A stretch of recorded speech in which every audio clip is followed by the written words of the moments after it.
This is the Mind of Mansion program. I am the Podfather. He is the OG Fantasy on Twitter X.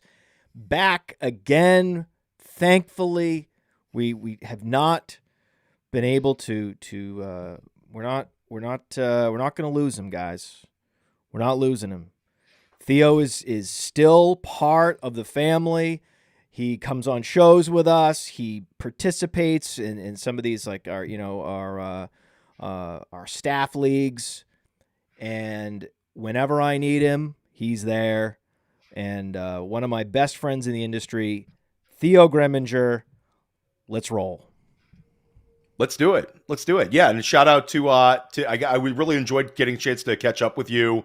I know we've both been like crazy busy this month. Got a chance to catch up, like talking before the show. I'm drafting a team with Nelson Sousa of the Fantasy Empire Friday night, New York City at Chris Ficcaro's place, his bar in New York City for the NFFC Super. That's going to be lit. Drafting another NFFC team with Dan Williamson Thursday night. That's just online. Dan and I are in an FFPC main event. So yeah, man. Shout out to Matty Kiwum. Shout out to everybody at Player Profiler. Really, really excited chance to do this Mind of Mansion before the season. So, and the show sheet is immaculate, Matt. You just is it on the show sheet? Yeah, it's a great show sheet.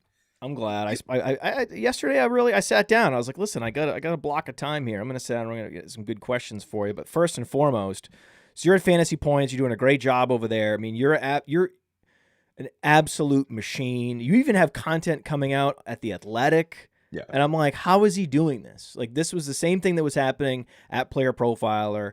Myself and others were like, how are you doing this? You really are a total workhorse. So talk to us about some of the pieces you have specifically at Fantasy Points, and maybe we can get into some of these positions that you've taken on players and draft strategy today. Yeah, so Fantasy Points, much like Player Profiler, a lot of podcasts. I am doing Fantasy Football Daily, which has become a pretty big show for us. I'm doing that multiple times a week. I have a waiver wire show. I did that here. I know you're doing waiver wire this year, Matt, but I did waiver wire last year. That was great. I'm going to do a waiver wire show with Joe Dolan and Tom Brawley once a week at Fantasy Points. We do a start-sit show with Graham Barfield, and that's all on Fantasy Football Daily. Then I have my guest show, and then I have my kind of like my top 10 takeaways, but it's not. It's a whole different thing. But my takeaways from the weekend, right. That's going to drop as well. Then I do School of Scott with Scott Barrett once a week. That's been a really big show for us. Matthew Berry came on last week. We did an FFPC main event with the B-Bag Batoba. A lot of really, really fun shows there. And then Dynasty Life, which you joined me on a couple months ago. That's once a week in season. And then content-wise, I'm going to do a waiver wire column. I also do the Dynasty Marketplace, which is basically kind of a Dynasty roundup column once a week. Talk about a little bit of Dynasty rankings changes, some high-level Dynasty advice. I did that last year. People really liked it. So a lot of writing, a lot of podcasting, a lot of YouTube content. Fantasy Points YouTube, we've made a really big push this summer, grown a lot. I'm really excited about where that's going. And then just constantly grinding, Matt. It's I'm playing in a lot of leagues. I'm doing a lot of content. I'm very much in the mix. So it's how do I do it during the summer? I think well organized with my timing, and just kind of don't stop. Just keep going. And the best thing is that you're in a lot of high stakes leagues, and so you're not just talking from this ivory tower. Hey, I would do this, I would do that. No, you're in there putting down $350 and being like, no, this is what I'm doing, or maybe even a $10,000 leagues. Yeah. So you're playing in truly high stakes, not just high stakes seasonal leagues, but also dynasty leagues. And so having that skin in the game is a big part of it. And there's something to be said for constantly being in draft rooms all the time. That really differentiates you. And for me, it's really helped me. I mean, I've been doing mock drafts on Fast Draft every day for the last few months, and I'm like, all right, because I can see when the ADPs are shifting. I remember when Terry McLaurin fell beneath Tet McMillan and DJ Moore, and I was like, okay, this has gone too far with Terry McLaurin, right? And now we hear breaking news: Terry McLaurin has signed his extension. Hey! On air. Terry on air. McLaurin has signed a 3-year agreement with Washington, as if this was even a question. We knew this was a hold-in situation. Now we just need to have Juwan Jennings sign an extension and for the calf injury to be 100% next week and him to be full go in practice and be like, what? What? Oh, the calf, these calves, oh, Shanahan, these calves. Oh, these calves, they're really tricky, these calves.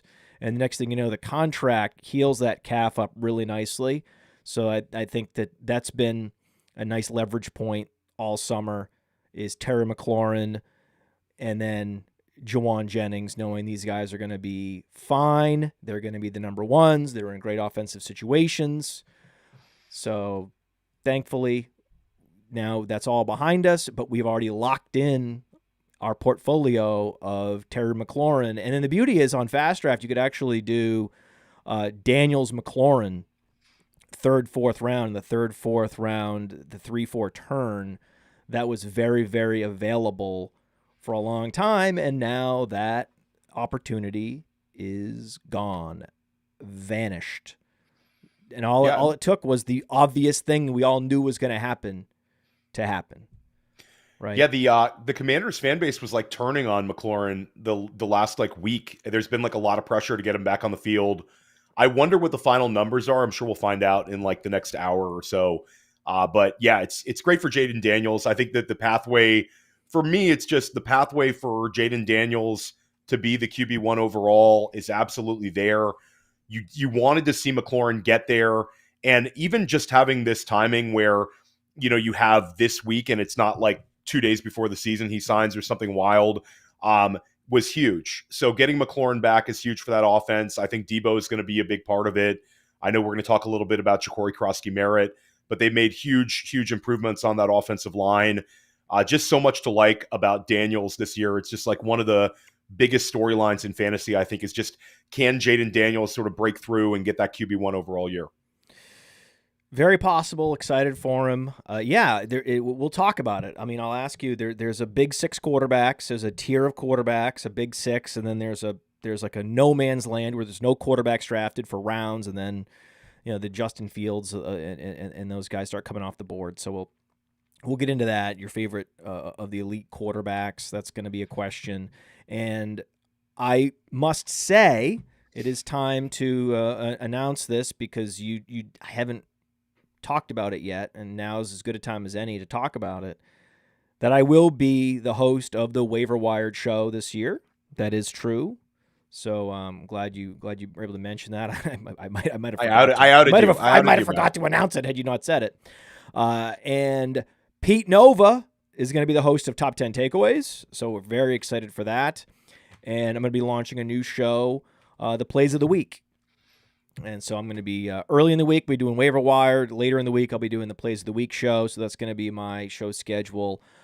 2 shows a week. That's what I'm going to be doing it. I'm doing it. I'm not stopping. No plans to stop doing shows. And, decision points are still going to be happening. We're going to be doing a Sonic Truth show next week with Cody Carpentier. Going to be bringing back Content Kings with Alex Dunlap. Don't worry, everybody. All the shows are going to be happening. There's going to be a cadence. We'll talk about it. But for now, let's dig in.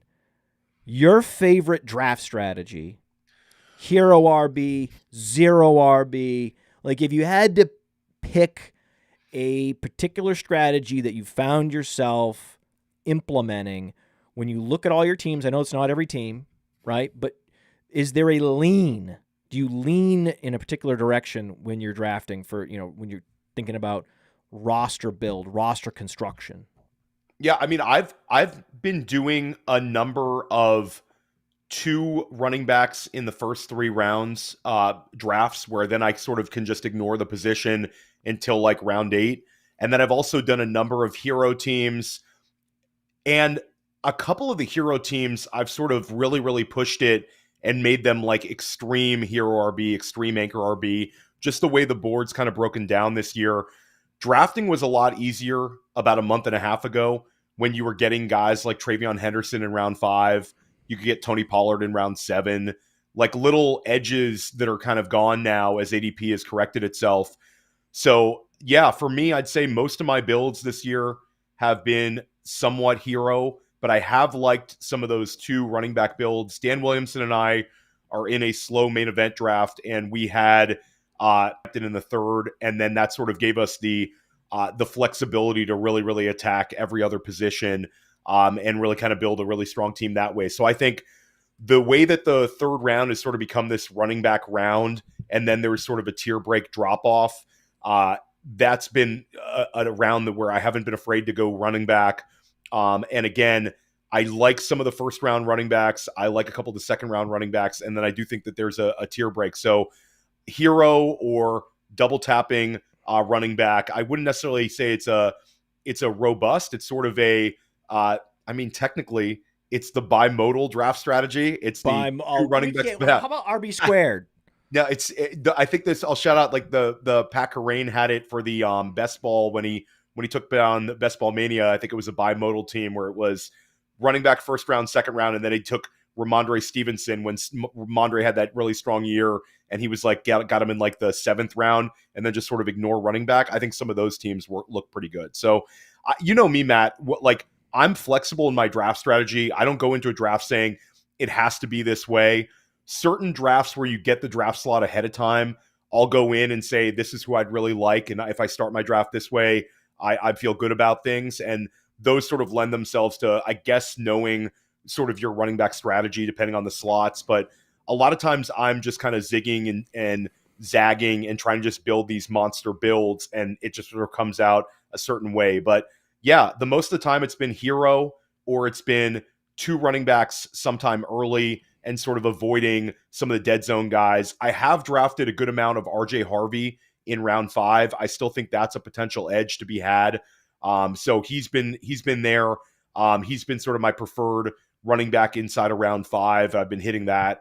So that's sort of the guy that could kind of throw this sort of argument off. And I guess you're in more of a traditional build when you hit RJ. But that's sort of where I'm at. I like hero this year. I know you always sort of gravitate towards hero, but I do think that double tapping some of those really high-end running backs in round 3 and round 2 with a phenomenal wide receiver in round 1, those builds can also work out. The chat's going to help us out. We got to come up with a nice, catchy term for this. Hero RB was a great. I mean, I take a lot of credit for coining that term. Actually, I don't take a lot of credit. I don't think. Has anyone remember me saying, "Hey, pounding my chest, hey, Hero RB"? But admittedly. They like anchor. Some people like the term anchor. Anchor RB is another term for it. That's out there. But I'm a hero RB guy because I coined the term, and so it helps when the chat comes to life and throws out ideas, and we workshop this together. So I'll be checking the chat, the live chat, as the show goes along to see if anyone has any. And I'll give you credit, man. I'll give you credit for about 24 hours, and then I'm going to steal it. And I think I coined the term modified hero, where it was like starting, we identify the anchor RB that's mispriced, and we start out in round 3, round 4. We were doing that a couple of years ago. So I tried. It didn't take off. Matt. We need to workshop it. We need to workshop it. Yeah, that's what I said. They'll help us. We'll get all the credit in the world for 24 hours if you coin the term in the chat, and then I'll steal it. And we need to find a better term for bimodal. It's too confusing. This is what I'm talking about. We need a better term. I come up with RB squared on the fly. Right? Josh in the chat says duo RB. Not bad. Let's keep it going, everybody. Let's keep it going. Let's keep the ideas flowing. This is what I'm talking about. We'll find one. Yeah. We'll find one. Hell yeah, we'll find one. So in round 3, is this just like you're locked in on a Marion Hampton because that's a real exploit? Yeah, Marion Hampton's been a player that I've been on. It's sort of one of my guys.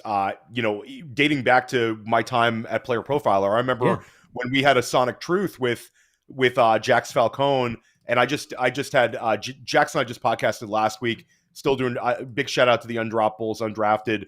But I remember when we were on that show about arguing sort of the Caleb versus Omarion. We were always sort of on the Omarion Hampton as RB2 in this class. Travion Henderson, RB3, Quinshon Judkins, RB4. And that's kind of worked out really well. But for me, Hampton, it wasn't just the Najee Harris eye injury. I mean, I think that certainly gives him a boost early on. It's the talent profile. I know you're a big fan of his. It feels a lot like Jonathan Taylor, his rookie season, where we just had this golden opportunity, high draft capital, true 3-down workhorse back who can absorb volume, has the athleticism, just flies off the page at Player Profiler for all the athletic traits. The college production for Omarion Hampton, back-to-back seasons of 1,500 yards in the ACC. And I love throwing this one out there. I know Cody Carpentier loves this stat as well. Or it was the only ACC players since the year 2000 to have back-to-back 1,500 rushing yards are Travis Etienne, Lamar Jackson, and Dalvin Cook. All three of them have been fantasy gold. Etienne, obviously for a smaller sample size, but Etienne still gave us a high-end top 6 RB season.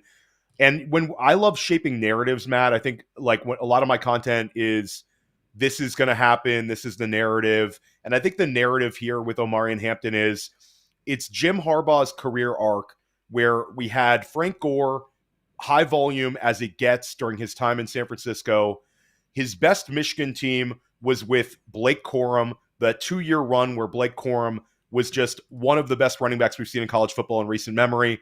And then we get Omarion Hampton as his bell cow workhorse in Los Angeles.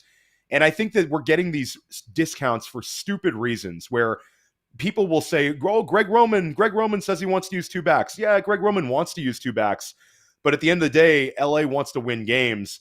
And the Greg Roman narrative is going to give us this guy about a round at a discount. And you're really not going to sacrifice high-level touches for Omarion Hampton to get Hassan Haskins touches in the first month of the season. It's not going to happen.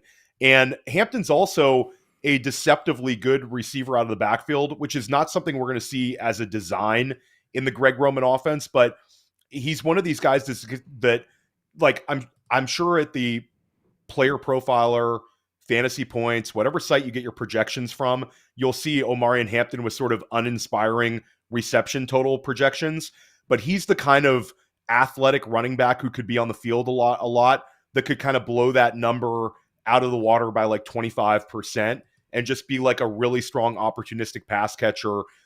Sure-handed. He caught enough passes at UNC. So yeah, I've really liked Hampton. Round 3 Hampton I feel good about, but I think there's some other backs in round 3 that are interesting. I certainly have some exposure to Travion Henderson when he was going in round 5, but I still think if he falls to you in a range where Hampton's off the board, Henderson's got some juice. It kind of reminds us of rookie year Jahmyr Gibbs, where second half of the season he could be really, really good. Probably not quite as good a bet to me as Hampton just because of the team offensive situations, but he's still a fine pick there.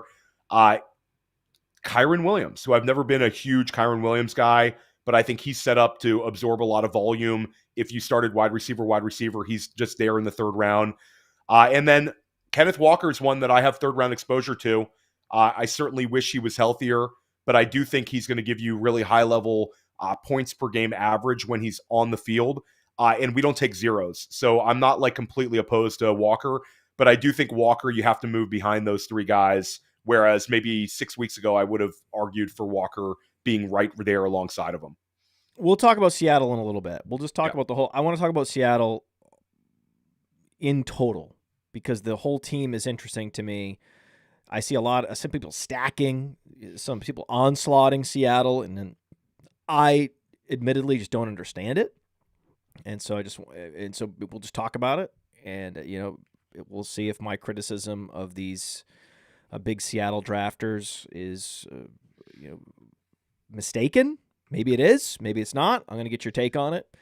But let's go even earlier in the draft. What about the 1-2 turn? The 1-2 turn is very interesting. There's a lot of directions you can go. Some people, like John Paulson we talked to last week, loves Derrick Henry at the 1-2 turn. And others just want to double tap receiver. Like maybe Genty's there. Talk to us. So I think in a perfect world, wide receiver is optimal there because you can Billy Bean your way to 300 targets very easily. You don't have to be perfect on this. I think you might miss and draft the second leading wide receiver scorer there, like with one of your picks. But you're still going to get a guy who's like a top 8 type wide receiver. You end up with 2 of those guys. You have a 3-week stretch in like a big tournament type setting, or even a home league fantasy playoffs. You might end up getting incredible scoring. So whether you're betting on Brian Thomas Jr., whether you're betting on Malik Neighbors, Nico Collins, Drake London, all of those guys sort of viable in that range of draft. But I do think structurally speaking, leaning into a running back wide receiver start might be the way to do it, because we're seeing so much steam with those running backs in round 3, where in a regular non-third round reversal league, you might get in a situation where the 3-4 turn is also a wide receiver type pick or a quarterback type pick. So then you might be kind of lending yourself to more of a 0 RB build.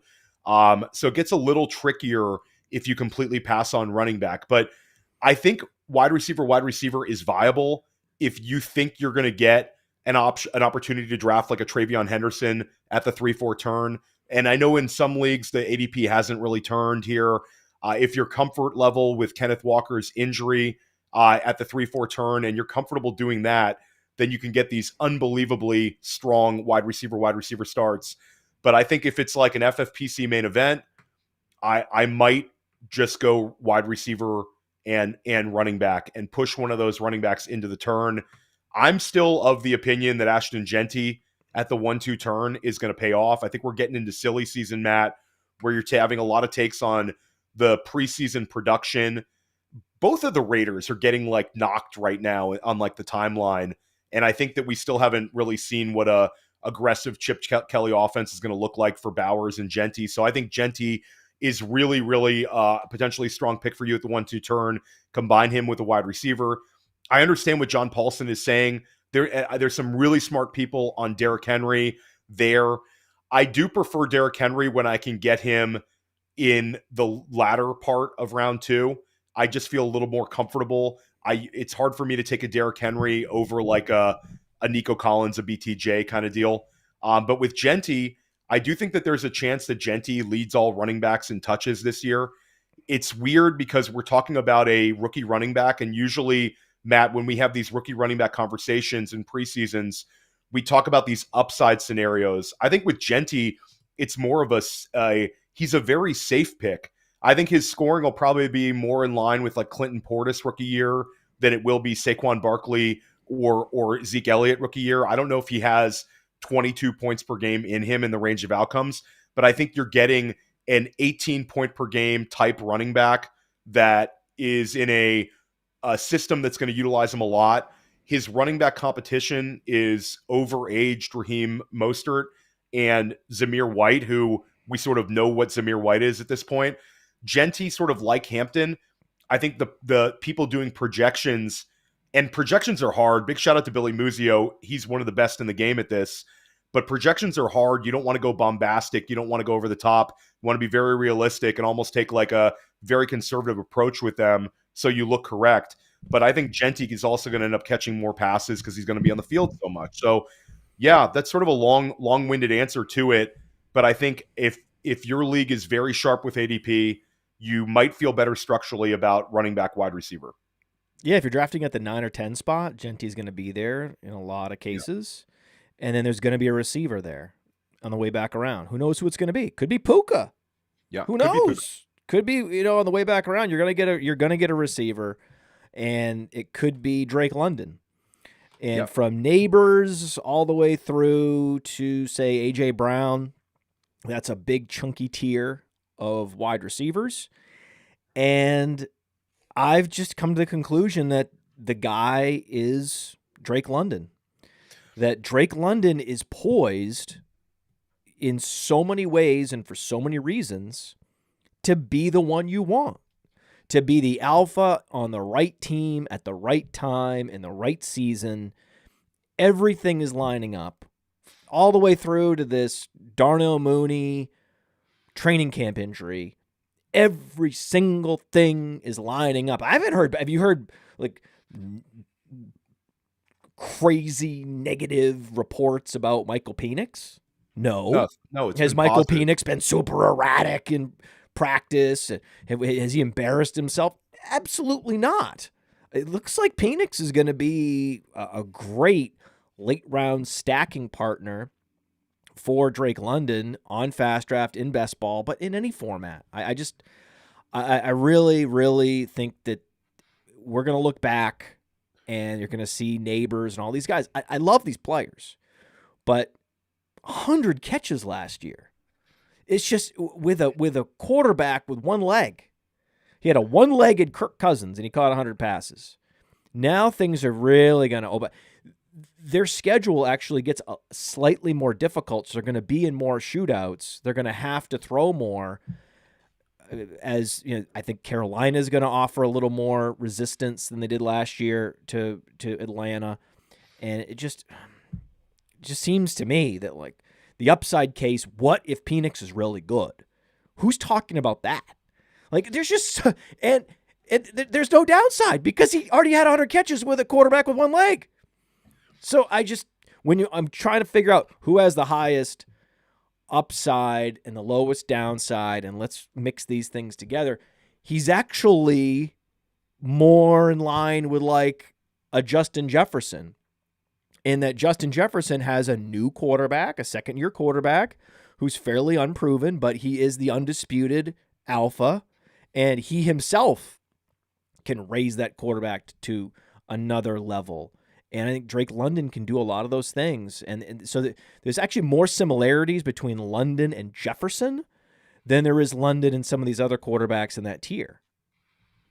Yeah, we've talked about this for like 6 months now, Matt. Like we did when we were doing our bold prediction show. I think I had a big Drake London bold prediction when we did our Dynasty Hot Takes show on Dynasty Life. I've been on the London train for a while, and ADP sort of caught up with it, where you'll see the occasional Drake London 1-2 turn pick. A lot of times he does fall into that sweet spot, the 206, the 207. Yes. I had a team that was I have a London Puka Nacua team. I have a London Malik Neighbors team. And yeah, you feel like you're getting a real edge. He's the dark horse wide receiver 1 overall this year. Yes. Where there's a little bit less steam with him than like the Nico Collins BTJ tier. It's just sort of a little bit of trepidation, but he had a 39% target share with Michael Penix in those three game sample size. The air yard share was astronomical. People point out that it was a little bit of backloaded production for him, but who cares? Well, and I think week 18, yeah, okay, yeah, sure. You bring up Kirk Cousins, where I don't think Penix is going to be like Cousins was looking to spread it around. I think Michael Penix is going to lean into his guys, and I think it's going to be Drake London with the potential for 180 targets, where you're talking about the Zach Robinson, and I think Zach Robinson is going to be this year's Liam Cohen. I can't say Ben Johnson, that's like sacrilege, but this year's Liam Cohen, like guy that gets fast tracked to be a head coach. I think Zach Robinson is headed in that direction. When we saw Zach Robinson on the open market as an offensive coordinator, there were about 5 teams who wanted him. I remember like Atlanta getting him was a major coup. And I think this year that Atlanta takes a big step forward offensively. I think Zach Robinson's a head coach at this time next year. And I think if we're looking at the parallels between Sean McVay and we're looking at the parallels between Sean McVay and Zach Robinson on like a Sean McVay track, then Drake London being like a peak Cooper Kupp usage is not out of the realm of possibilities. You bring up Darnell Mooney. I think it's going to be Penix has a real live arm. Penix has escapability and mobility in the pocket, where we go from like sort of an older quarterback to like a younger quarterback with juice. Like Penix was like a 4.6 guy, if I'm remembering the combine, or maybe it was his pro day. Like he's a plus athlete with a live arm, and he's got a penchant for hyper targeting London. I also think Bijan Robinson has a pathway to catching a lot more passes this year, taking that big step forward. And I think that you're absolutely right. I think London's a really, really strong pick, and you still sometimes get him in that potential where you're combining him with like a locked in loaded first round pick, and then you get London in like the mid to late second round. So yeah, he's been a cheat code. I'm all in on Drake London this year. I think he's a fantastic second round pick. 15 games played with Michael Penix, his last year in Washington. Odunze crested 1,600 yards with two other NFL receivers on that roster. Yeah. I mean, Penix got guys paid, didn't he? Like Jalen Polk was a second-round pick. I'm sure that Michael Penix is going to get a holiday card from the Polk family every year of his life because of that. He should be getting royalties. Yeah, cut him a little portion of the check. Yeah. We still haven't seen what's going on. And Jalen McMillan, to his credit, was really, really good last year down the stretch. Of course, he's banged up. And Odunze, the story has not been fully told. We'll know in the first 8 games of the year just how good Rome Odunze is. Yes, he's certainly going to get the opportunity. Yes, but at the end of the day, like Penix it was sort of punitive to Penix, where he was looked at as. And Matt, we were live in Detroit streaming the NFL draft, and I think we were like two of the only people that liked the Penix selection. Where it was like, hey, we were kind of on Penix then. Everybody else was just destroying the pick, but it's looked pretty fortuitous that they signed Kirk Cousins and then drafted Penix because Cousins looked washed, and now Cousins is on the bench, and it's Michael Penix time. So, yeah, there's a lot of vibes there. I have Penix in that Athletic article. I did a breakout candidate article where it was it was kind of, I had to write about him because it was a breakout candidate for every single team. Who else am I going to write about in Atlanta? Like Drake London and Bijan Robinson, who already broke out. But yeah, I wrote a piece about how I think Penix could really beat his ADP this year. So there's great vibes. And you get the indoor environments, Matt. And dude, if we're chasing the money and you're talking about week 17, you have the Sean McVay Bowl where it's the LA Rams against the Atlanta Falcons. It's Zach Robinson versus Sean McVay in a game that could just tilt way, way over. That game could decide a lot of fantasy championships. It could decide some overalls. Michael Penix has me aroused this year in so many ways, and the London Penix stack is a must. Like in the mock drafts that I do, that is my most common stack. But there's also these 6 elite quarterbacks that go much, much earlier than Michael Penix. There's a guy named Josh Allen, pretty good. Yeah. There's a guy named Lamar Jackson, pretty good. Daniels, Hurts, good. Joe Burrow, good. Good players. Really good players out there. So how are you navigating the big 3 quarterbacks? And there's certainly some people that are late round quarterback, ride or die, and they're never drafting these guys. But for me, like I said, there's been a great situational sort of drafting where you can go at the 3-4 turn. The Daniels McLaurin stack has been my favorite. You can also just draft Josh Allen. If he slips a few picks, get Josh Allen, and then you have lots of discount stacking options. We will talk about Keon Coleman a little bit later. But talk to me about the big 6 quarterbacks. If and when are you drafting them?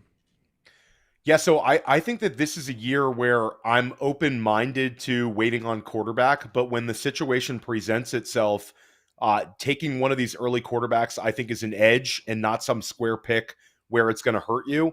And like the way that the market sort of shifted with early QB drafting, there are no discounts when it comes to upside at the rushing upside.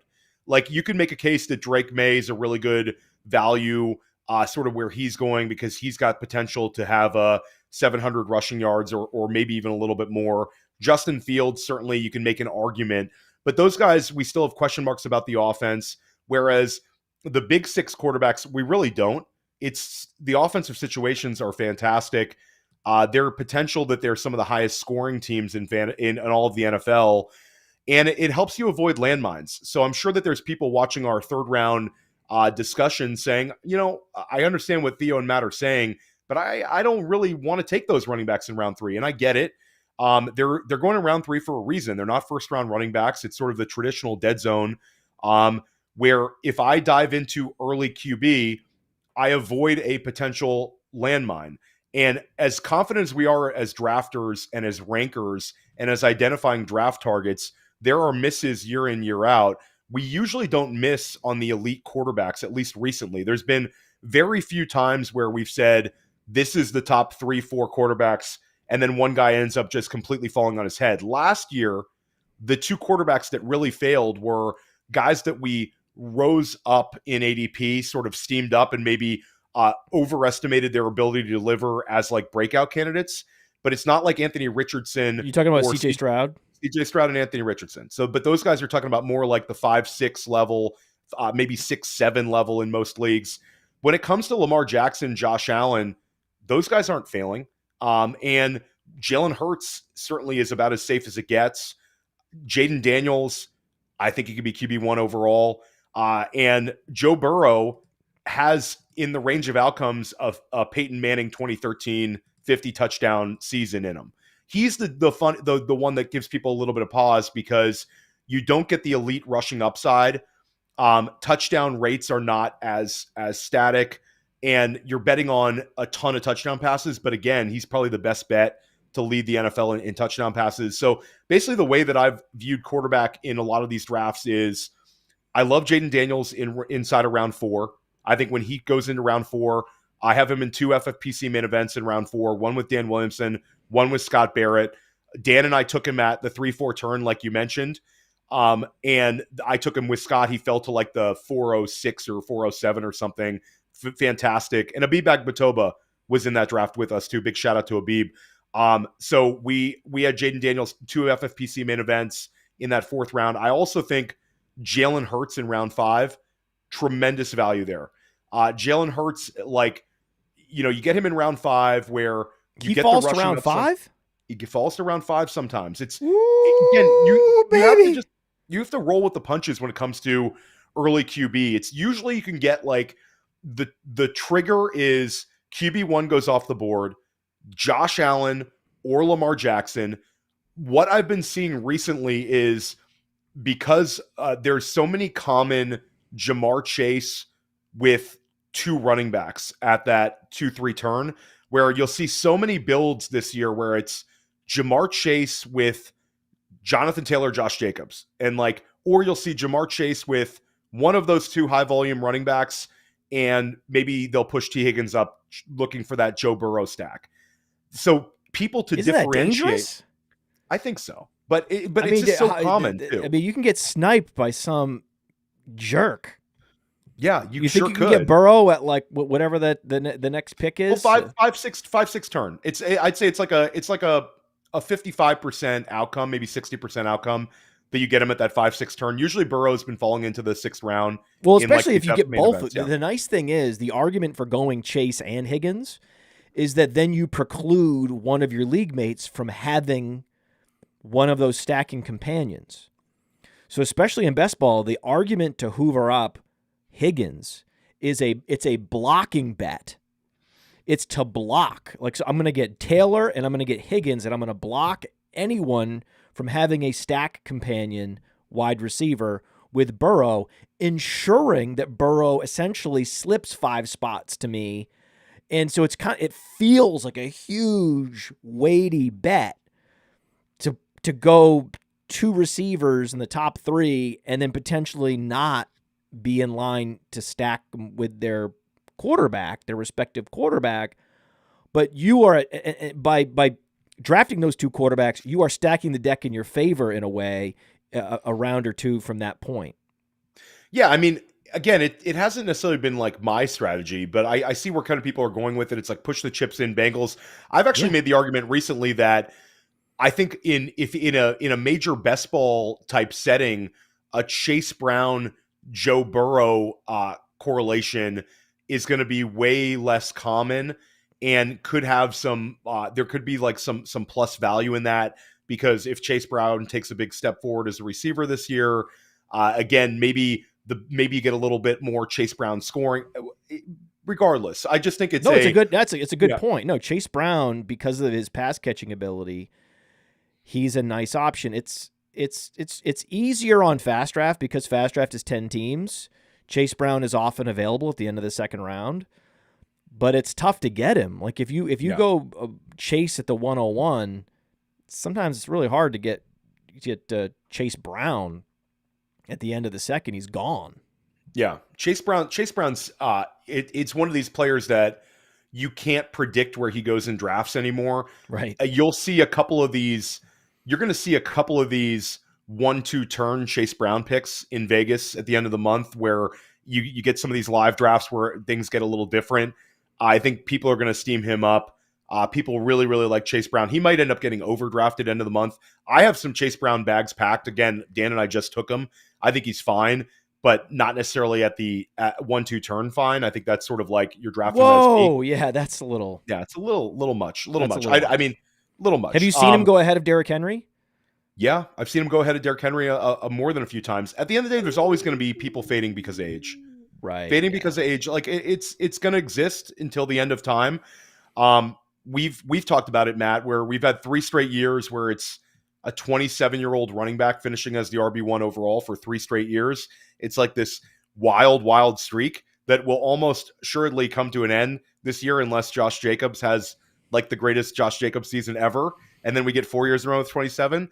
But we haven't seen older than 27 for a while, and I think like one of the storylines for me that I'm this year is I think that the Ravens lead the NFL in scoring. I think that like Todd Monken's gotten that team better every year. There's so much to like about that offense. You have Mark Andrews healthy at the beginning of the year. Keaton Mitchell being healthy is going to be a huge thing for them stylistically, putting pressure on defenses. It's just you get this Lamar Jackson coming at you, Derrick Henry coming at you, and then you mix in Keaton Mitchell on these design touches and like he's lightning out of the bottle. Yeah. That's going to be really fun. So you have Baltimore potentially leading the NFL in scoring. Derrick Henry, they extend him, so they have the utmost confidence in his health.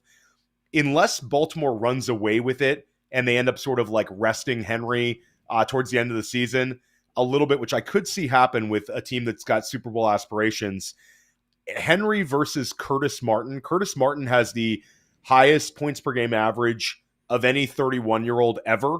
Can Derrick Henry like break another glass ceiling? He'd have to be slightly better than he was last season to get it. And that's just going to sort of, it's more of a dynasty question for something for us to talk about in Dynasty, but the age apex could just be officially annihilated because of Derrick Henry.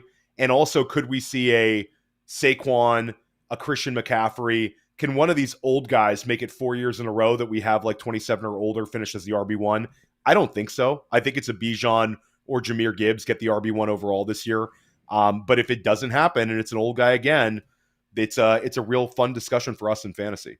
Well, the age apex is on the move. It was as low as 24.5, and it's been moving out. It's not breaking the age apex. The age apex is the age apex. And if Saquon and McCaffrey and Derrick Henry all meet or exceed expectations this year, then that is going to necessarily shift the age apex, and the dynasty rankings on Player Profiler will adjust accordingly. I'm not afraid of it. I love Derrick Henry. I think that he was very lightly used early in his career, and now the funny thing is it's like I could see him being upset that he's not getting the touches behind DeMarco Murray. If you're a competitive person, you're going to feel that way. But it did him a great service. It made him a lot of money to let him play out that rookie contract with very little wear and tear, and then go out and command multiple new contracts and extensions and really get paid. It is so hard for running backs to really get paid, and sometimes your coach inadvertently does you a big favor early in your career. So, so we have these big 5 quarterbacks. It's not a big 6. I know Patrick Mahomes wants to be in there. I say big 6, but Patrick Mahomes is absolutely the next guy in the next tier. Yeah. Sorry, Patrick. It's just the way it's don't blame me. It's ADP, right? We can pull up the Fast Draft ADP right now, and it's what it is. So there is a big 5. And so you're saying you'd prefer Lamar to Josh Allen? It's splitting hairs. I'm fine with either one of them, but I do have Lamar Jackson as my QB1.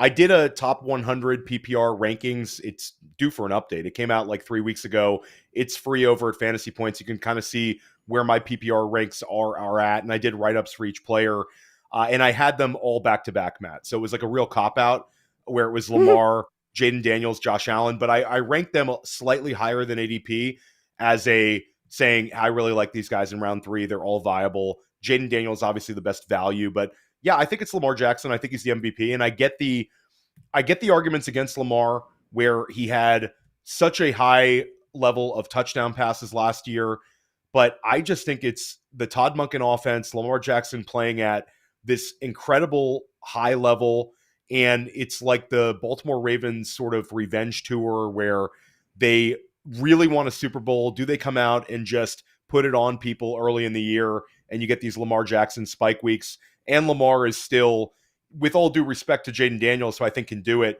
Lamar is still our best bet to lead all quarterbacks in rushing yardage again. And if you can do that, you're going to be a fantasy stud. Josh Allen's fine. Josh Allen is what he is. Like I'm not negative on Josh Allen. It's splitting hairs. All 3 of those guys are unbelievable. Hurts is the interesting one because if Philly last year, the craziest stat and I'll give Rich Rebar, this is his stat. He came on a show and he said AJ Brown had only 32 second half targets all year last year. Only 32 targets in the second half. So it's like they were so ahead in every game, and everything sort of like the pass volume was exceedingly low.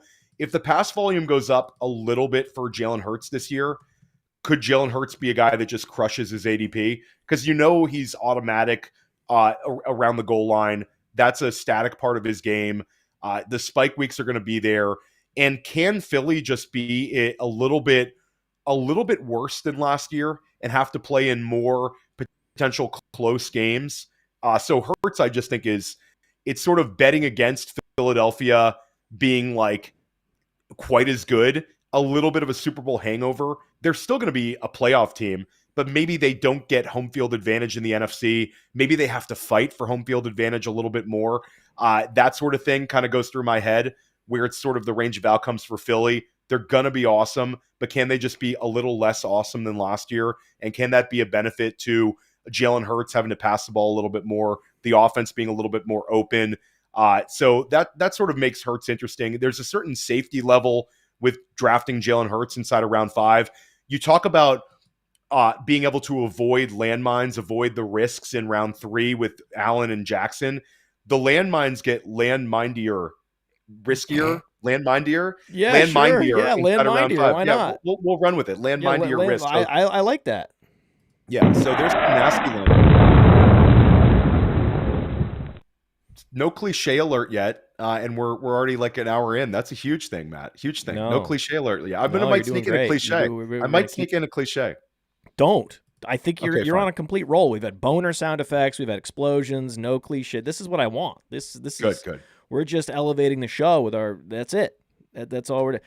And it's hard to find a quarterback of those big 5 that you're going to be fading. It's just there's reasons to like all of them. Josh Allen can get it done on his own, but what if Keon Coleman is a real weapon? Like that's the big unknown. It's like, oh, he doesn't have a weapon. That's the big difference. The other guys do. Keon Coleman. Yeah, Keon Coleman could absolutely be. And I'm again not a big Keon Coleman truther, fan boy, whatever. It actually brings a smile to my face to hear a positive Keon Coleman take. Well, from the don't you have to be? You have to. Don't you have to be? Isn't it just time to be real about Keon Coleman, that he keeps flashing in camp nonstop?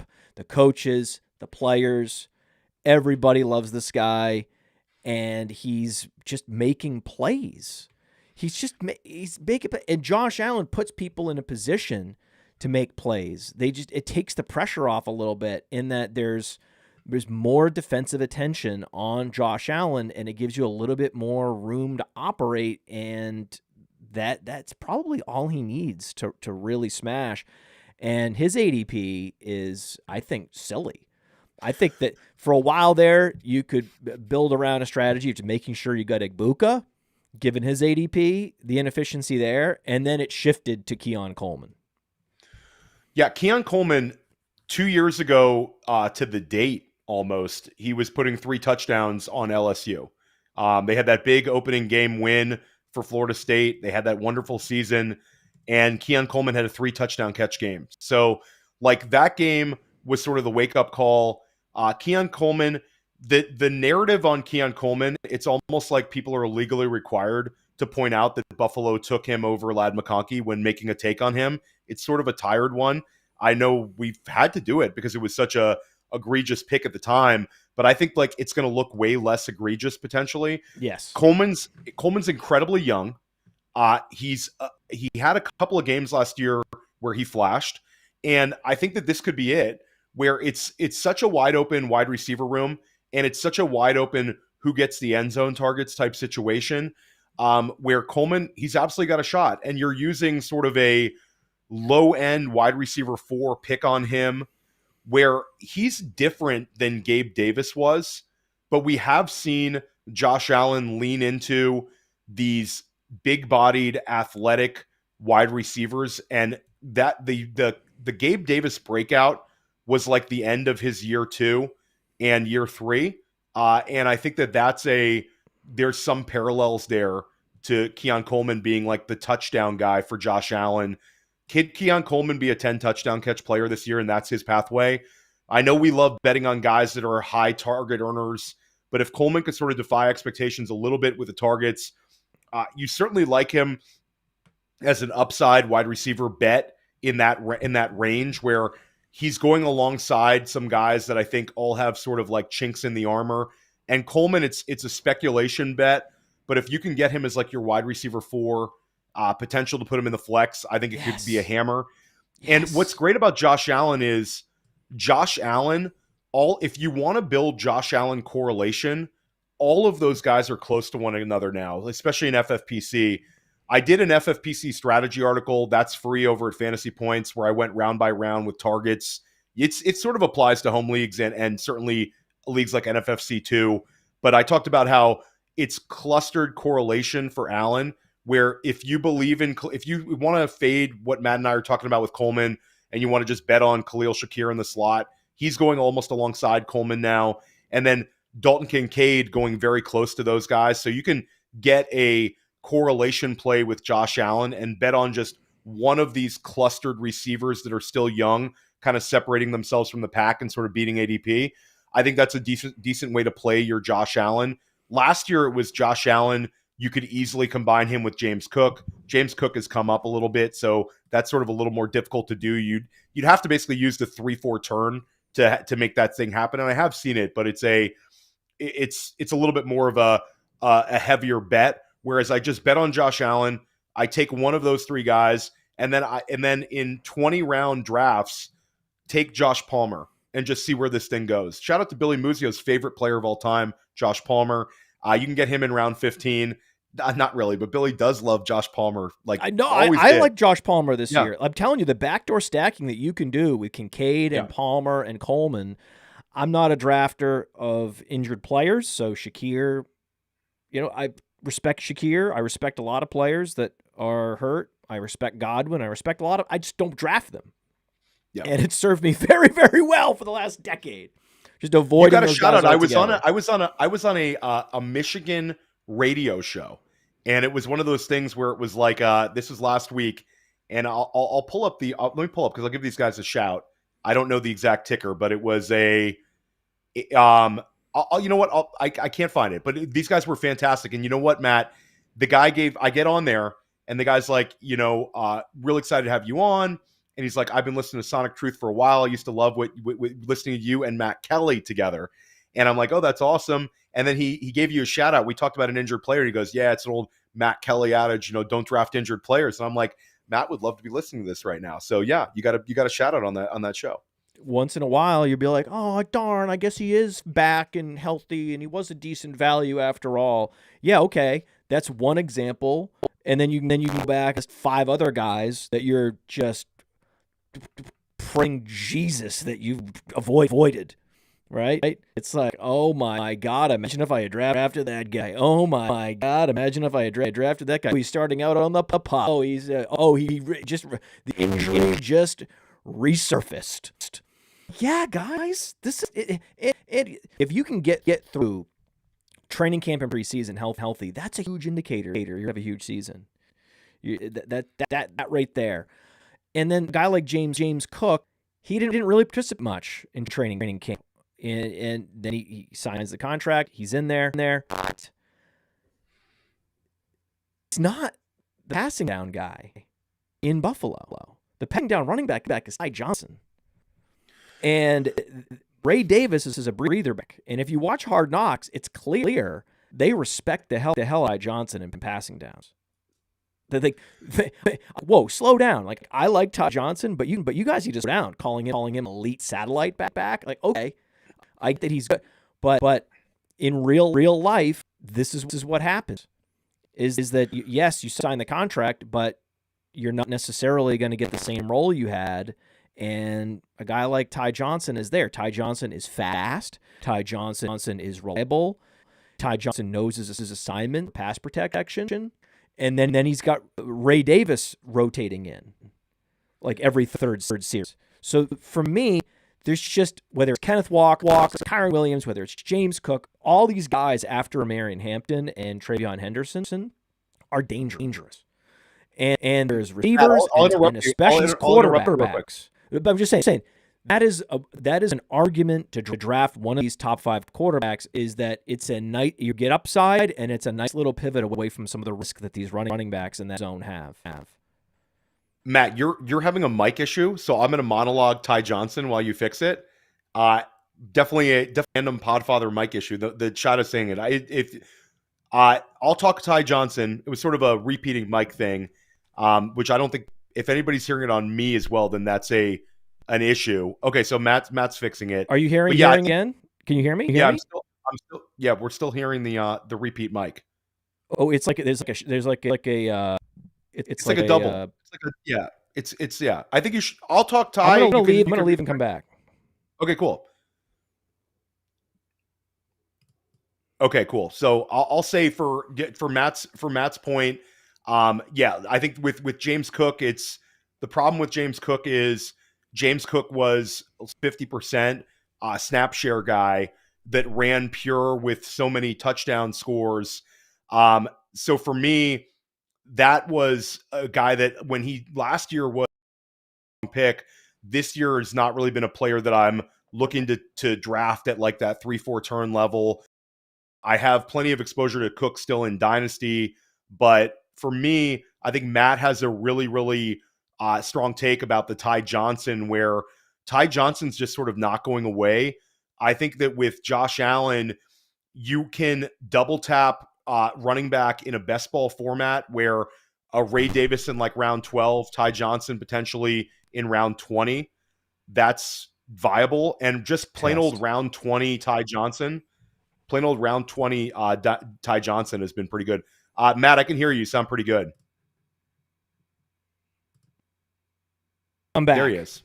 Yeah, you sound good now. So we're good. I monologued it. I backed up your Ty Johnson, and that's just the power of streaming live, guys. Little amp reset there. That's all. That is a little amp reset. Feel good about that. Oh no. Now it's still a little doubly. Let us know in the chat if Matt sounds better. It was I think it was like a double mic thing. I picked up a second mic. I almost feel like you better. Jared Dean said you're better. Let's roll with it. Better. Yeah, there was a big gecko. That sucks. Nope, still it's happening. Back. It's still happening. The mic echo's back. I'm gonna leave again. Yeah. Okay, so I'll take commenter questions. Who would you rather have in Superflex Dynasty, Purdy or Kyler Murray? I'd rather go with Brock Purdy. I think Kyler Murray. I think sort of the luster of Kyler Murray is sort of worn off. Whereas Brock Purdy, we have the contract insulation, we have the Shanahan offense. I think Brock Purdy is in a spot where Brock Purdy could end up being just a longer term dynasty value. And people will think that Kyler Murray's more of like an upside case than him. Not really. Brock Purdy's been really, really solid in points per game the last 2 seasons. And this year, I think he could be in store for more. Obviously, the wide receiver situation is a little flux in San Francisco, but pretty confident with like the athleticism. Ricky Pearsall. Slayer Stacker says, do you like JCM? I take credit for JCM. I was on JCM for a long time. So JCM, my bags are packed. We were having JCM in a ton of dynasty leagues. I have a ton of dynasty exposure to JCM. A lot of dynasty life listeners, a lot of School of Scott listeners got their bags packed with JCM 2 months ago. We were on this for a while. Like, I've been big on JCM. I don't. I get some credit for some people about, like, that's why they got some Ja'Cory Krosky merit. So I do get some credit for that one. But yeah, it's interesting because now you have to take him so early. So do I like him? Yes, I am. But I don't like him when I have to take him over Zach Charbonnet. And so that's sort of like, we've reached like a tipping point for Ja'Cory Krosky merit where I like him. And I think if you're telling me, could you get him in round 10? Yeah, I'm all about it. But if I have to take him in round 7, I probably have enough exposure to him that I'm not doing it. Ollie Gordon, shout out to Charlene in the chat. Ollie Gordon is a rocket ship right now. We saw him go in the 10th round in an FFPC main event yesterday. Ollie Gordon is just like, Ollie Gordon, like 3 weeks ago, was like the pick to make in every single round 16, round 17. Now you just can't do it. So now I think Ollie Gordon's like if you want Ollie Gordon, you have to start taking him where people are taking like the high-end handcuff range. It's like, as soon as Braylon Allen's off the board and a couple of those guys, the J.K. Dobbins off the board, Braylon Allen's off the board, Ollie Gordon's sort of a viable pick for some people, because it's sort of like last year. You're going to have drafters where there was the Christian McCaffrey faders last year were willing to reach on Jordan Mason. Now there's Devon Achane faders. It's a calf injury. It's one of those tricky injuries. So it's like, if you're not drafting Achane, and I'm still team Achane, but if you're not drafting Achane, it's like you're betting against him. Jalen Wright is hurt. Jalen Wright, a yard and a half per game in the preseason. Ollie Gordon's sort of it. So Ollie Gordon looks awesome. Rushed for over 125 yards and a touchdown this preseason, and just looks like 2023 Ollie Gordon. Matt, give it a test. Give it a test. You're back. I don't know. Am I echoing? Is it echoing? No, I think you're clear. I think we're hoping no echo. No, it's echo again. It's echo again. It's a little echoey again. It's a little echoey again. I don't know what's in you. And like, big shout out to Matt. I'll say, Matt is one of like the audio quality staples of the industry. So this is definitely like an on-air audio problem for Matt. It's like a nightmare situation for you. So I'll keep answering questions if you want to try it one more time, Matt, because I know this is not how you like to do pods. Yeah, keep going. Okay, I'll keep going. So more questions in the chat. We'll AMA this. It's a Mind Dimension AMA with Theo Gremminger now. So yeah, shout out to Mike. Yeah, we were on Bucky early too. So I think some of my content, like, not like, and I don't get them all right, but I think one thing we've been able to do with Dynasty Life and a couple of my shows is be early on guys. Waiver wire last year, I think I was on a lot of guys. That worked out really, really well. Jaden Reed, rookie year, that was one where we had people adding him in week 1, and that worked out really, really well. Shout out to Aloha Panda. Aloha Panda, I haven't seen you on the Fantasy Points channel commenting too much, but come over there, check it out. But good to see you over here again. What can I get for Breece Hall in a very shallow 1 quarterback dynasty league? I think if you could get a first-round pick for him, you snap it. You're probably not going to get a first-round pick for him in a 1 QB league anymore, though. There's too much trepidation. If you want to get out of Dodge, I think you might have to tag a third onto it and trade him for a first, or trade Breece Hall for maybe an older running back that has a little bit less question marks. I'm okay sort of holding Breece Hall, but there's nightmare scenarios that could play out this season. I feel like he's a tough one. Shout out to Joe Carlton. I will be there on Friday. I'm drafting and this is Joe Carlton, a well-known NFFC drafter. Joe, very, very sharp drafter. Joe, I'm drafting a primetime by myself. I'm drafting a primetime with Nelson Sousa, and I'm drafting the New York Super with Nelson Sousa, and then I'm leaving. So I'm 3 drafts in New York City for the NFFC.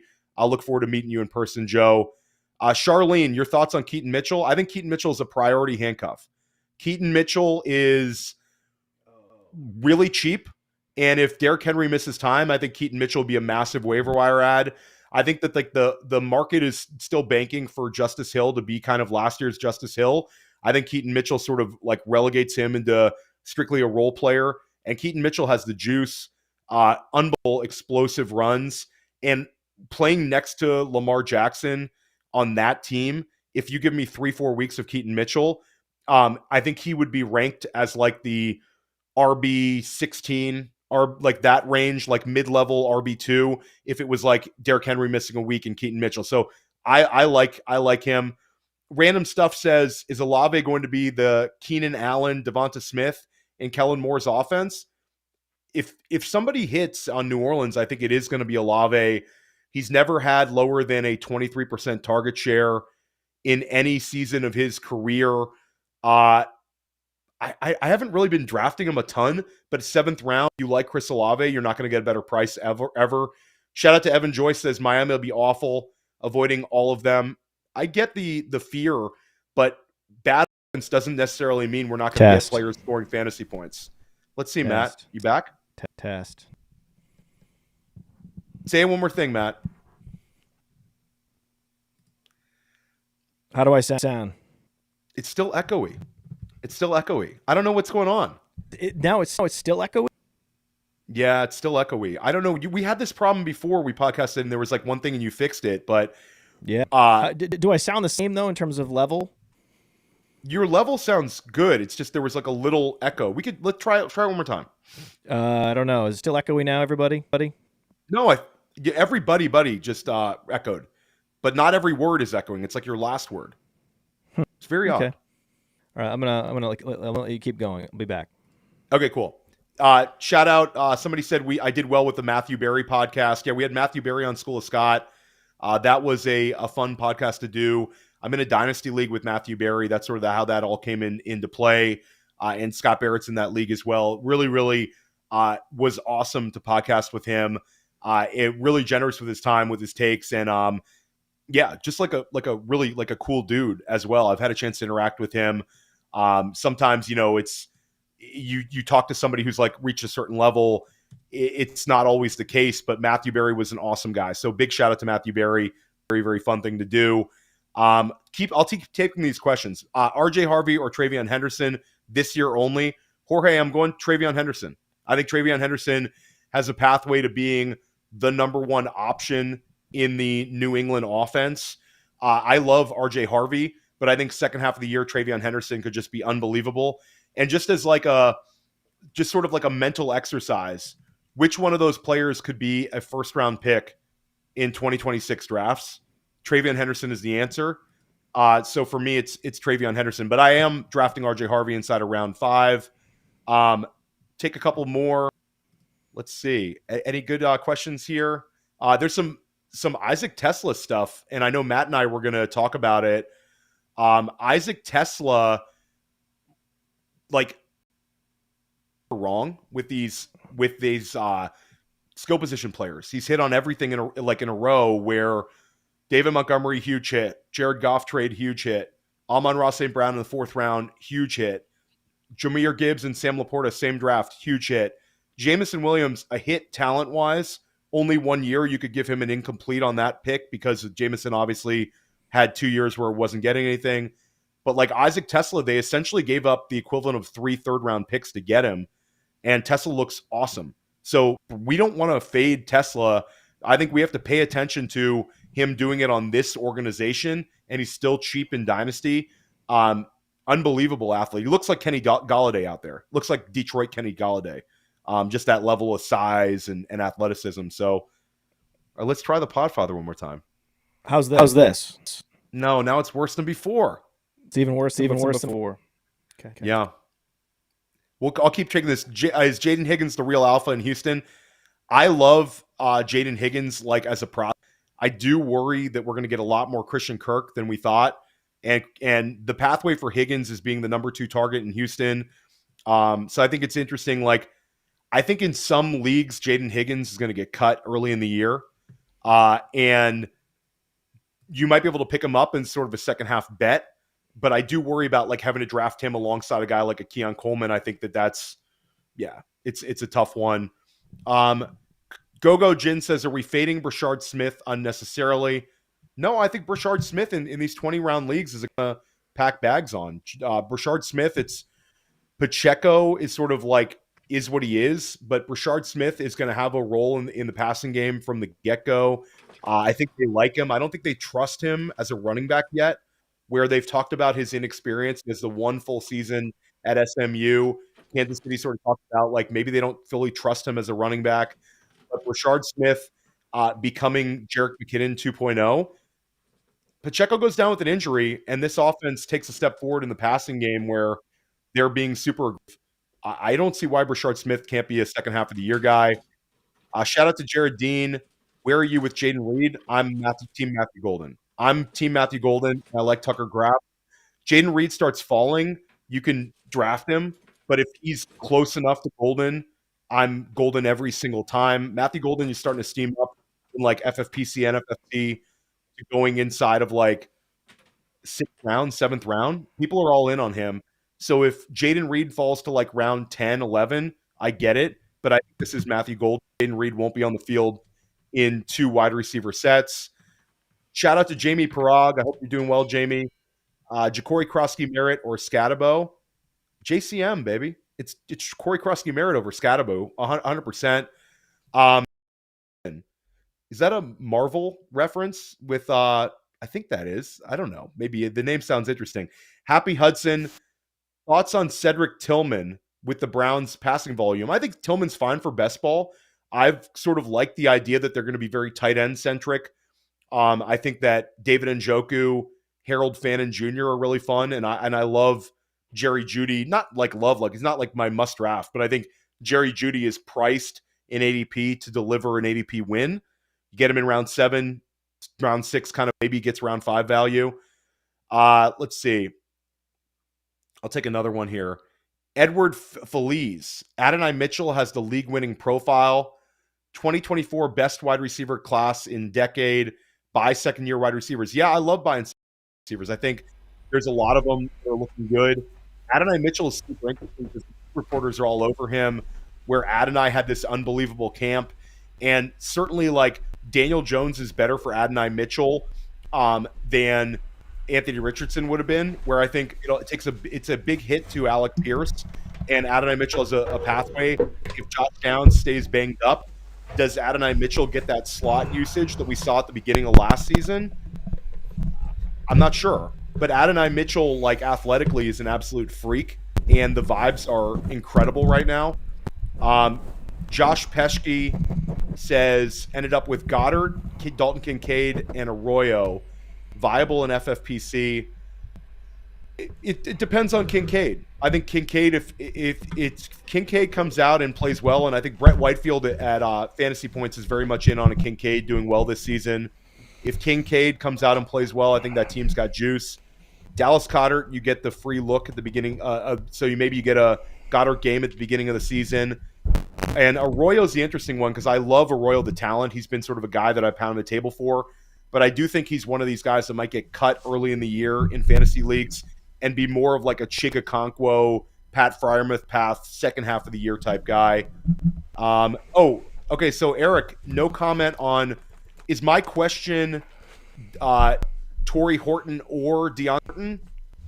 I would take Deontay Thornton if I had to pick one of the two. I think Deontay Thornton looks like a grown-ass man out there, not to get too technical, but he looks like Martavis Bryant, and he's going to be on the field the whole time. Torrey Horton, you sort of need a Cooper Kupp injury for him to really be kind of that guy there. Yeah, I think that Deontay Thornton, 4.3 flat 40, had really, really interesting per touch numbers, was a yak monster, and now is on a team that seems to really, really like him. So Deontay Thornton, sort of like Isaac Tesla, they're the two big athletic wide receivers who I think can hit in this class that went late. I would like to have a little more dynasty exposure to Deontay Thornton. Shout out to ATX Baker. Is Jordan James droppable? Yes.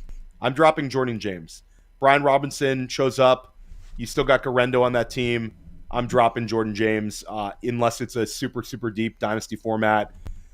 Is Gesicki a value considering he got 80-plus targets last year? I don't know, because for me, Gesicki, the pathway for Gesicki is T. Higgins gets injured. And when T. Higgins gets, we usually see an uptick in Gesicki. So Yeah, he's almost more of like a handcuff to T. Higgins in deeper leagues. The one curveball is Noah Fant is there, whereas last year it was more of a blocking tight end alongside Gesicki. Now you have sort of a second move tight end. The Bengals run 12 personnel a lot, but I'm not packing too many bags for Mike Gesicki this year with Mike Gesicki. Shout out to GoGo Jin as the Texans backfield to stay away. I'm and Matt had this on the show sheet. We were talking about the Houston backfield, so I'll give my Houston backfield take. Round 17, Dameon Pierce. That's sort of the way I've been playing it. Where it's an anti Nick Chubb, and it's an anti them trusting Woody Marks in a full time running back role. Where Woody Marks could end up being a guy who catches a lot of passes, but Dameon Pierce they're into. It's like Dameon Pierce is. It's like seasons old with him, where all it takes is Nick Chubb to be Nick Chubb last year, and 29-year-old Nick Chubb doesn't deliver, and you might get a little bit of Dameon Pierce. We'll give Matt Kelly back. How's this? Is this good? Does it work? No, you're all echoey. It's still echoey. So this is not a mic issue. This is we have to end the stream at this point for me to continue. I think you for the podcast you get on and do a really nice post monologue about your mic issue mid mic and cover up the subjects. I think people will love that.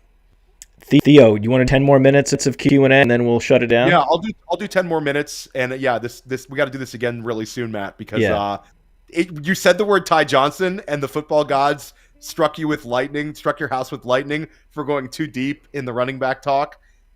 Ty Johnson messed you up. It was like Ty Johnson, and then the mic exploded. All right, there we go.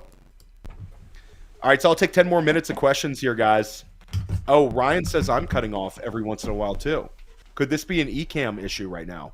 Does my mic sound good, guys? Let me know. Big Country, how big are you on Emeka? I'm all about Emeka Egbuka. I had just made a big trade for Emeka Egbuka in the league last week. I traded Rome Odunze, Pat Bryant, and Khalil Shakir for him. I'm trying to push the chips in, get as much Emeka Egbuka as possible. The problem is Emeka Egbuka is steaming up in redraft, where I saw him go with the 403, like ahead of Xavier Worthy, ahead of Marvin Harrison Jr., ahead of Devontae Adams. So there we go. Everybody says my mic is 95% good. So, yeah, we'll run with it. 10 more minutes. Is Dylan Sampson a priority draft pick? Yeah, I think Dylan Sampson, when he goes to a certain level, I think Dylan Sampson becomes a player that could end up starting for the first month of the season, sort of get you through on some of these hero RB builds. So I'm into Dylan Sampson. It's not like a must draft pick, but at round 11, Dylan Sampson, I think it's fine. Troy Franklin, breakout incoming. Troy Franklin and Pat Bryant, those two guys I think are really strong best ball picks right now, especially in 20-round best ball, 18-round best ball. I think they're sort of, you're betting one against the other. With Pat Bryant, it's a little bit of, does he have any sort of viability for like the big joker role? I don't know. There's some people on it though. I think it's going to be Evan Ingram as the big joker there. Troy Franklin, the vibes are fantastic. Everybody's sort of betting on it. He has the connection with Bo Nix, obviously from their time at Oregon. I know how I say that state name, but Troy Franklin's got a little steam there. Charlene says no one talks about Darren Waller as a last pick because I don't think we're that into Darren Waller this year. Darren Waller, I get it if it's tight end premium, but I'm sort of staying away. Big Country says I traded a 202 and DK Metcalf for Egbuka. You won that trade, Big Country. That's a really, really good pick. Ricky Pearsall, 2025 ceiling, wide receiver 15. If we're talking about a ceiling case, Pearsall has a lot of the same attributes that we saw with Brandon Ayuk and a lot of the same attributes that we saw with Deebo Samuel, where can he absorb some of the Deebo Samuel touches around the line of scrimmage in a way? He's not going to get the manufactured rushing plays Deebo got, but can they run short plays to him in the intermediate part of the field where he can utilize his athletic ability for yak and sort of emulate the Deebo looks? I think so. And some of those downfield looks that Brandon Ayuk won with, some of those big splashy plays, Pearsall has that in his wheelhouse too. So I get it with Ricky Pearsall. There's a lot of like polarizing takes, and I'm not saying he's a player you have to draft every draft, but the upside case is real there. Also, Brock Purdy has supported plenty of wide receiver one production, like time and time again, or near wide receiver one production. So, like betting on the wide receiver one in San Francisco is sort of net. And as good as George Kittle is, and I want to see a George Kittle 125 target season, but he hasn't had that in like 5 years. It's been 95 targets or fewer every year. So yeah, betting on Purcell I think makes some sense. I'll take a couple more here. Is Travis Etienne or Bigsby going to get traded? Jags like Bashal Tutin and LaQuint Allen. Would love a trade to happen. I think that the ideal scenario would be if you're holding bags of ETN or holding bags of Tank Bigsby, they get traded. One of the two gets traded to Dallas. It sort of solves Dallas's problem with Jaden Blue being up and Javonte Williams being like dusty and Miles Sanders being dusty and Phil Maffa being a 7th round pick. So it would elevate your shares of Bigsby or ETN, and it would consolidate the pathways for all the Jaguars running backs. So yeah, I would love to see a trade. I hope it happens. There's some smoke there. So yeah, I'm in it. Random Stuff says, I like Chig for a last pick. Chigakonkwo, last pick. Fun one. Chigakonkwo is going to be a full-time tight end there on a team that does not have a whole lot of viable wide receivers. Oh, here we go. Matt, how's we're going this? old school. Now you're back. This is me just at my other desk with my headset, and we're talking. This is great. This is not echoing. It was clearly my other computer. This is like 2019 Sonic Truth. This is like we're back in it. Yeah, we're back. I've got the show sheet in front of me. Fortunately, like we've got enough of a setup here that we can at least wrap the show. And not make you. But the funny thing is, as I've been trying to troubleshoot this, I've been listening to you the whole time, and basically the questions that the audience has been asking you have been the questions that I had. There we They're go. all the same questions. It's amazing. There we go. I do have one more for you. Go for it. Odunze or Egbuka in Dynasty, because this was a live debate at the FF Expo. Emeka Egbuka. Why? Over Rome Odunze. Because I just think with Egbuka, we have no quarterback question marks whatsoever. Baker Mayfield is an elevator of talent in Tampa Bay. The vibes with Egbuka are incredible.